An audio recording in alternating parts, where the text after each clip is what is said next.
জ্বর হওয়ার সাথে সাথে আমাদের দেশের যে কমন একটা প্র্যাকটিস সেটা হচ্ছে যে আমরা প্যারাসিটামলের চেয়ে বেশি অ্যান্টিবায়োটিকের উপর ডিপেন্ডেন্ট হয়ে যাই এবং ওভার দ্য কাউন্টারে এমনভাবে আমাদের দেশে আসলে এটা প্রচলিত যে কোনো কেউ এবং ফুল কোর্সটাও তারা কমপ্লিট করে না, দেখা যায় 1-2টা খাওয়ার পর জ্বর একটু কমে গেলে এরপর কন্টিনিউ করছে না। তো এই জায়গাটাতে আসলে ক্লিয়ার কমেন্টগুলো যদি আমরা করি যে আসলে ভাইরাস জ্বরের ক্ষেত্রে এখানে কতটুকু এই ক্ষেত্রে আসলে আমি বলবো যে আপনি কখনোই জ্বরের শুরুতে কখনোই কোনো অ্যান্টিবায়োটিক খাবেন না।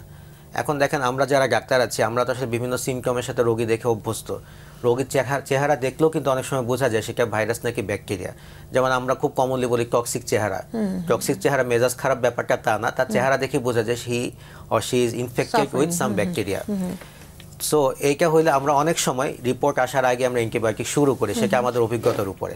কিন্তু বেশিরভাগ ক্ষেত্রে 90% কেসে কিন্তু আসলে লাগে না। তো এখন পেশেন্টরা করে কি, ওরা মনে করে যে ব্যাকটেরিয়ার হোক বা না হোক জ্বর মানে অ্যান্টিবায়োটিক খেতে হবে, অ্যান্টিবায়োটিক খেলে ভালো হয়ে যাবে। এবং দোকান থেকে সেই হাই পাওয়ার অ্যান্টিবায়োটিক না, দোকানদার তো বিক্রি করবেই, ওর তো এটাতে লাভ।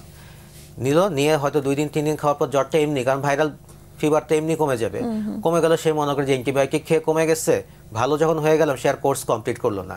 এখন আপনার শরীরে কিন্তু সবসময় কোনো না কোনো ব্যাকটেরিয়ার উপস্থিতি আছে যারা হচ্ছে কমেন সেল বলি আমরা, এরা আবার বিভিন্ন সময় কিন্তু আপনার ইনফেকশন করতে পারে যদি সুযোগ পায়।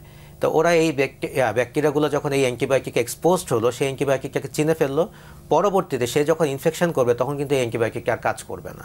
এটা হচ্ছে কমন কনসেপশন। এই ব্যাপারগুলো আরও কঠিন, আমি দর্শকদের বোঝার জন্য একটু সহজ করে বলার চেষ্টা করলাম।